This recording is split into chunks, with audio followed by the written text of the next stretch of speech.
So hey guys, welcome back to my channel. और आज का वीडियो काफ़ी इंपॉर्टेंट होने वाला है क्योंकि आज हम बात करने वाले हैं शरीर विज्ञान पर ऐसे जीके की जो क्वेश्चन पेपर में पूछे जा चुके हैं और चांस है कि आगे भी पूछे जा सकते हैं। सो सभी क्वेश्चंस के आंसर अच्छी तरह से याद में रख लेना है ताकि अगर ये पेपर में आते हैं तो इसका सही आंसर आप दे सको। अगर आप चैनल पर नए होंगे तो इसे सब्सक्राइब करना ना भूलें और बेल आइकन को दबा दें ताकि मैं ऐसी वीडियोस आपके लिए लाता रहूं कि पेपर की तैयारी मैं करवाता रहूं। तो शुरुआत करते हैं आज के जीके की। सबसे पहला प्रश्न है, मनुष्य में कुल कितनी हड्डियां होती है। क्वेश्चन इंपॉर्टेंट है, काफ़ी बार पेपर में पूछा जा चुका है। तो इसका सही आंसर हो जाएगा ऑप्शन बी 206 हड्डियां। 206 हड्डियां होते हैं। मनुष्य में कुल 206 हड्डियां होते हैं। अगला सवाल, नवजात शिशुओं में हड्डियों की संख्या लगभग कितनी होती है। क्वेश्चन वाइज 2 बार एसएससी के पेपर में आया हुआ है। इसका सही जवाब हो जाएगा वो है ऑप्शन सी 300। 300 हड्डियां होती है। नवजात शिशुओं में हड्डियों की संख्या जो है वो लगभग 300 होती है। 300 याद रखिए, जो कि वयस्क एक बड़े आदमी मतलब वयस्क होते होते वो 206 फिर हो जाती है। अगला सवाल है, मनुष्य की खोपड़ी में कितनी अस्थियां होती है। क्वेश्चन 2 बार पूछा गया है, सो इसे अच्छी तरह से याद में रख ले। रेलवे में और यूपी पुलिस के एग्जाम में इसे पूछा गया था। तो इसका जो सही जवाब है ऑप्शन ए 8।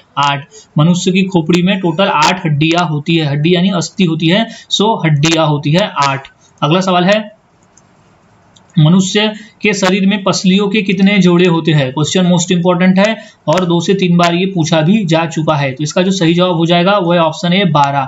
टोटल 12 पसलियों के जोड़े होते हैं, टोटल 12। क्वेश्चन इंपॉर्टेंट है, अच्छी तरह से इसे याद में रख ले कि मनुष्य के शरीर में पसलियों के 12 जोड़े होते हैं। अगला सवाल है, शरीर की सर्वाधिक प्रबल हड्डी कहाँ की होती है, यानी सबसे मजबूत हड्डी कहाँ की होती है। क्वेश्चन 2 बार आया हुआ है। तो इसका सही जवाब है ऑप्शन बी जबड़े की। जबड़े की हड्डी जो है वो सबसे प्रबल यानी सबसे मजबूत होती है, जबड़े की हड्डी। अगला सवाल, मानव शरीर की सबसे छोटी हड्डी कौन सी है। क्वेश्चन 2 बार पेपर में पूछा जा चुका है, तो इसे अच्छे से याद में रख ले। तो इसका जो सही जवाब है वो है सबसे छोटी हड्डी है बी स्टेपिज। स्टेपिज नामक जो हड्डी होती है वो सबसे छोटी हड्डी होती है। मानव शरीर में सबसे छोटी हड्डी होती है स्टेपिज नामक हड्डी। सो इसे याद में अच्छी तरह से रख ले। अगला सवाल, मानव शरीर की सबसे लंबी हड्डी कौन सी होती है। क्वेश्चन 2 से 3 बार रिपीटेड है। तो इसका जो सही जवाब हो जाएगा वो है ऑप्शन डी फीमर। फीमर नामक हड्डी जो जांग में पाई जाती है वो मानव शरीर की सबसे लंबी हड्डी होती है, फीमर हड्डी। याद रखिए गाइज, फीमर हड्डी है वो सबसे लंबी हड्डी है। अगला सवाल, निम्न में से कौन मानव के पैर की हड्डी नहीं है। ऑप्शन में दिए गए कौन सा है जो मानव के पैर की हड्डी नहीं है। सो इसका जो सही जवाब हो जाएगा वो है ऑप्शन बी ह्यूमरस। ह्यूमरस नामक जो हड्डी है वो मानव के पैर की हड्डी नहीं है। याद रखिए, ह्यूमरस इंपॉर्टेंट है, ह्यूमरस। अगला सवाल, ह्यूमरस अस्थि कहाँ पाई जाती है, यानी ह्यूमरस हड्डी जो है वो कहाँ पाई जाती है। मोस्ट इंपॉर्टेंट प्रश्न है, याद रख ले इसे। तो इसका जो राइट आंसर है ऑप्शन सी ऊपरी भुजा। ऊपरी भुजा में ह्यूमरस हड्डी पाई जाती है। ह्यूमरस हड्डी पाई जाती है ऊपरी भुजा में, याद रखें। अगला सवाल, मनुष्य के शरीर में पैर की हड्डी कैसी होती है। क्वेश्चन 2 से 3 बार पेपर में आया हुआ है। तो इसका जो सही जवाब हो जाएगा वो है ऑप्शन बी संधरी। संधरी होती है, संधरी होती है। मनुष्य में पैर की हड्डी कैसी होती है, संधरी होती है। अगला सवाल, टीबिया नामक हड्डी किसमें पाई जाती है। 2 से 3 बार ये प्रश्न पूछा जा चुका है कि टीबिया नामक हड्डी कहाँ पाई जाती है। तो इसका सही जवाब है ऑप्शन बी टांग में। टांग में टीबिया नामक हड्डी, टांग, T for tibia and T for Tang. याद रखने के लिए इसे ध्यान में रखिए कि टी फॉर टीबिया और टी फॉर टांग।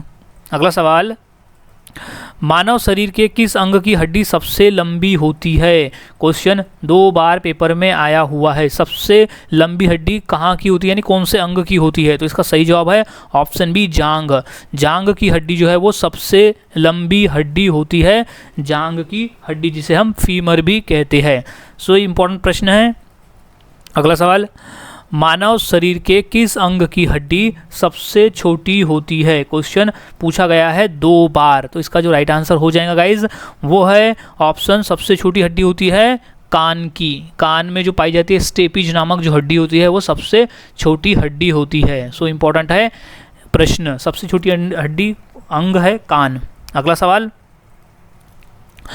दांतों तथा हड्डियों में पाए जाने वाले तत्व कौन से है? क्वेश्चन इंपॉर्टेंट है और ये 2 बार रिपीट है। तो इसका सही जवाब जो है वो है ऑप्शन सी, कैल्शियम और फास्फोरस। कैल्शियम और फास्फोरस ऐसे तत्व है जो दांत और हड्डियों में पाए जाते हैं। क्वेश्चन इंपॉर्टेंट है, याद में रखिए कैल्शियम और फास्फोरस। कैल्शियम और फास्फोरस की वजह से हड्डियाँ और दांत मजबूत होते हैं, यानी उनके विकास के लिए कैल्शियम आवश्यक है। अगला सवाल है, हड्डियों में कौन सा लवण सर्वाधिक मात्रा में होता है? क्वेश्चन 2 बार रिपीट भी हो चुका है। तो इसका जो सही जवाब है वो है option A, calcium phosphate. Calcium phosphate जो है वो लवण हड्डियों में होता है, calcium phosphate. Calcium phosphate important प्रश्न है गाइज, अच्छे से इसे याद में रख ले, कैल्शियम फास्फेट। अगला सवाल है, हड्डी और पेशियों को आपस में कौन जोड़ता है? क्वेश्चन इंपॉर्टेंट है और ये 2 से 3 बार ये क्वेश्चन भी पूछा जा चुका है। तो इसका जो सही जवाब है वो है ऑप्शन बी, टेंडन।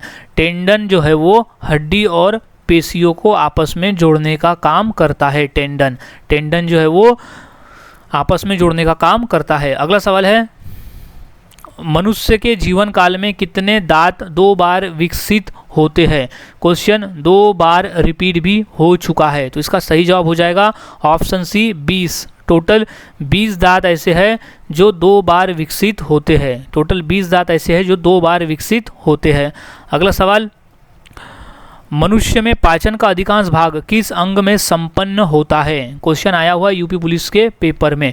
सो इसका सही जवाब हो जाएगा ऑप्शन सी, छोटी आंत। छोटी आंत में मनुष्य में पाचन का जो अधिकांश भाग समाप्त होता है वो होता है छोटी आंत में। इंपॉर्टेंट क्वेश्चन है, याद में रखे, छोटी आंत, छोटी आंत में संपन्न होता है। सो याद में इसे रखना है। अगला सवाल है, मनुष्य में पाचन क्रिया कहाँ से प्रारंभ होती है? क्वेश्चन 2 से 3 बार रिपीट भी हो चुका है। सो इसे अच्छी तरह से याद में रख ले। तो इसका जो सही जवाब है वो है ऑप्शन सी, मुख यानी मुंह से। मुख यानी मुंह से पाचन क्रिया प्रारंभ होता है, मुख से यानी मुंह से। सो याद में रखे, मुख, मुख से शुरू होता है। अगला सवाल है, मानव की पाचन नली लगभग कितने फीट लंबी होती है? क्वेश्चन 2 से 3 बार रिपीट भी हो चुका है। तो इसका सही जवाब हो जाएगा ऑप्शन डी, 32 फीट। लगभग 32 फीट होती है पाचन नली। मनुष्य में पाचन नली लगभग 32 फीट लंबी होती है, याद रखें। अगला सवाल, वृद्धावस्था में मनुष्य की हड्डियां क्यों कमज़ोर हो जाती है? क्वेश्चन 2 से 3 बार ये प्रश्न पूछा जा चुका है। तो इसका जो राइट आंसर हो जाएगा वो है ऑप्शन सी, कैल्शियम की कमी की वजह से। कैल्शियम की कमी की वजह से वृद्धावस्था में यानी बुढ़ापा में हड्डियां कमज़ोर हो जाती है, क्योंकि प्रॉपर मात्रा में कैल्शियम नहीं मिल पाता। अगला सवाल है, मुख में स्टार्च का शर्करा में पाचन किसके द्वारा होता है? क्वेश्चन 2 बार रिपीट है। तो इसका जो राइट आंसर हो जाएगा वो है option B, ptyalin. Ptyalin, ptyalin है आंसर। मुख में स्टार्च का शर्करा में पाचन टाइलिन द्वारा होता है। अगला सवाल, इसमें से क्या पाचन तंत्र का हिस्सा नहीं है? ये हाल ही में एसएससी के पेपर में आया हुआ क्वेश्चन है। तो इसका सही जवाब हो जाएगा ऑप्शन सी, कार्निया। कार्निया जो है वो पाचन तंत्र का हिस्सा नहीं है, जबकि यकृत, पित्ताशय और आंत हिस्सा है। अगला सवाल, दूध प्रोटीन को पचाने वाला एंजाइम कौन सा है? क्वेश्चन मोस्ट इम्पॉर्टेंट है, क्योंकि 2 बार रिपीट भी है हो चुका है। तो इसका राइट आंसर हो जाएगा ऑप्शन सी, रेनिन। रेनिन नामक जो एंजाइम है वो दूध में पाए जाने वाले प्रोटीन को पचाने में सहायक है और उसे वो पचाता है। रेनिन नामक एंजाइम दूध में प्रोटीन को पचाता है। जैसे हम दूध का कंजम्पशन करते हैं तो हमारे अंदर जो प्रोटीन जाता है दूध का, उस प्रोटीन को पचाने का काम करता है रेनिन नामक एंजाइम। अगला सवाल है, अधिकतम पोषक तत्व रक्त में कहाँ से अवशोषित किए जाते हैं? क्वेश्चन इंपॉर्टेंट है और याद में इसे रखना है। तो इसका राइट आंसर है ऑप्शन सी, छोटी आंत से। छोटी आंत, क्योंकि छोटी आंत में जाते जाते भोजन का अधिकांश भाग या पूरी तरह से भोजन पच चुका होता है, तो छोटी आंत से रक्त अवशोषित किए जाते हैं। अगला सवाल है, लार में कौन सा एंजाइम पाया जाता है? क्वेश्चन 2 बार रिपीट है कि लार में कौन सा एंजाइम पाया जाता है। तो इसका राइट आंसर है ऑप्शन बी, टाइलिन। टाइलिन नामक जो एंजाइम है वो लार में पाया जाता है। टाइलिन इंपॉर्टेंट क्वेश्चन है, याद में से रख ले।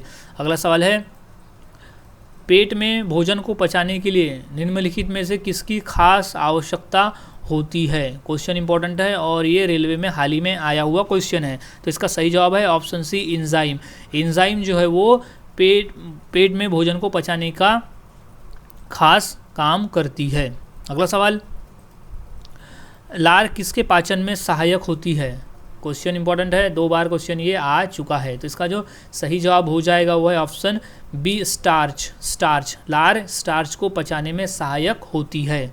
अगला सवाल, पाचन क्रिया में प्रोटीन निम्न से किस पदार्थ में बदल जाता है? क्वेश्चन इंपॉर्टेंट है, ये क्वेश्चन आया हुआ है यूपी पुलिस के एग्जाम में। सो इसका जो सही जवाब हो जाएगा वो है ऑप्शन सी, अमीनो अम्ल। अमीनो एसिड यानी अमीनो अम्ल में प्रोटीन बदल जाता है, अमीनो अम्ल। अगला सवाल है, पेस मेकर का संबंध किससे है? क्वेश्चन 2 बार रिपीट है कि पेस मेकर का संबंध किससे है। तो इसका राइट आंसर हो जाएगा ऑप्शन डी, हृदय से। हृदय यानी दिल से, हृदय से संबंधित है पेस मेकर का संबंध। अगला सवाल है, गति प्रेरक किससे संबंधित है? क्वेश्चन 2 बार रिपीट भी हो चुका है। सो गति प्रेरक किससे संबंधित है? तो इसका जो राइट आंसर हो जाएगा ऑप्शन सी, हृदय से यानी दिल से। दिल से गति प्रेरक जो है वो दिल से संबंधित है। क्वेश्चन इंपॉर्टेंट है, याद में रख ले। अगला सवाल है, सोते समय रक्तदाब में क्या परिवर्तन होता है? क्वेश्चन आया हुआ है महानगर पालिका के पेपर में। सो इसे याद में रख लें। तो इसका जो राइट आंसर हो जाएगा वो है ऑप्शन ए, घटता है। घटता है, ऑप्शन बी आ जाएगा, घटता है। सही जवाब इसका है ऑप्शन बी, घटता है। सोते समय रक्तदाब में परिवर्तन आता है कि वो घटता है। सो याद रखें, अच्छी तरह से इसे ध्यान में रख लें। अगला सवाल है, मनुष्य के शरीर में रक्त को एक बार में धड़कने के लिए कितना समय लगता है? क्वेश्चन 2 बार रिपीट है। तो इसका जो सही जवाब हो जाएगा वो है ऑप्शन डी, 0.8 सेकेंड। 0.8 सेकेंड लगता है, 0.8 सेकेंड। सो मनुष्य के शरीर में हृदय को धड़कने के लिए 0.8 सेकेंड का समय लगता है। अगला सवाल है, स्वस्थ मनुष्य में प्रति मिनट कितने बार धड़कता है? जो मनुष्य का दिल है वो 1 मिनट में कितनी बार धड़कता है? तो इसका जो सही जवाब हो जाएगा वो है ऑप्शन सी, 72 टाइम्स यानी 72 बार। 72 बार धड़कता है। स्वस्थ मनुष्य का जो दिल है वो 1 मिनट में 72 बार धड़कता है। अगला सवाल, नाड़ी दर कहाँ से मापा जाता है? क्वेश्चन इंपॉर्टेंट है कि नाड़ी दर कहाँ से मापा जाता है। तो इसका जो राइट आंसर हो जाएगा वो है ऑप्शन बी, धमनी से। धमनी, नाड़ी दर धमनी से मापा जाता है, यानी ब्लड प्रेशर जो है वो मापा जाता है धमनी से। अगला सवाल, दौड़ लगाते समय मनुष्य का रक्तचाप क्या होता है? क्वेश्चन इंपॉर्टेंट है। सो इसका जो सही जवाब हो जाएगा वो है ऑप्शन ए, बढ़ जाता है। बढ़ जाता है, दौड़ लगाते समय मनुष्य का रक्तचाप जो है वो बढ़ जाता है। अगला सवाल, मानव शरीर में हृदय का क्या कार्य है? क्वेश्चन 2 बार रिपीट भी ये हो चुका है। सो इसका जो कार्य है वो है ऑप्शन ए, पंपिंग स्टेशन की तरह। पंपिंग स्टेशन की तरह है। मानव शरीर में हृदय का कार्य जो है वो पंपिंग स्टेशन की तरह है, जो खून को, रक्त को पंप करके बाकी अंग तक पहुंचाने का वो काम करता है। अगला सवाल है, एक वयस्क में रक्त का औसतन आयत कितना होता है? यानी एक वयस्क मनुष्य में कितना रक्त होता है? तो इसका जो सही जवाब है वो है ऑप्शन सी, 5 से 6 लीटर। 5 से 6 लीटर होता है। कुल टोटल 5 से 6 लीटर होता है खून। अगला सवाल है, मानव शरीर का पीएच मान कितना होता है? क्वेश्चन गाइस इंपॉर्टेंट है, ये क्वेश्चन रिपीटेड है और मोस्ट इंपॉर्टेंट क्वेश्चन है ये। सो इसे याद रखें, आंसर है डी, 7.4 होता है। pH वैल्यू जो होता है वो 7.4 होता है। अगला सवाल है, मानव रक्त में पाई जाने वाली धातु कौन सी है? क्वेश्चन 2 बार रिपीट भी हो चुका है कि मानव रक्त में पाई जाने वाली धातु कौन सी है। तो इसका जो राइट आंसर है वो ऑप्शन डी है, लोहा। लोहा नामक जो धातु है वो रक्त में पाई जाती है। क्वेश्चन मोस्ट इंपॉर्टेंट है, इसे अच्छी तरह से याद में रख ले। सो गाइज, आज हमने ऐसे टॉप 40 क्वेश्चंस देखे जो भी है, जो कि मानव शरीर पर आधारित है। सो ये सभी क्वेश्चन इंपॉर्टेंट है क्योंकि सभी क्वेश्चन किसी ना किसी पेपर में पूछे जा चुके हैं। तो सभी क्वेश्चंस के आंसर अच्छी तरह से याद में रख ले और पेपर की तैयारी ऐसे ही करते रहे। सो मिलता हूँ गाइज ऐसे ही नए वीडियो के साथ अब अगली क्लास में। तब तक के लिए चैनल के साथ बने रहे और पेपर की तैयारी करते रहे।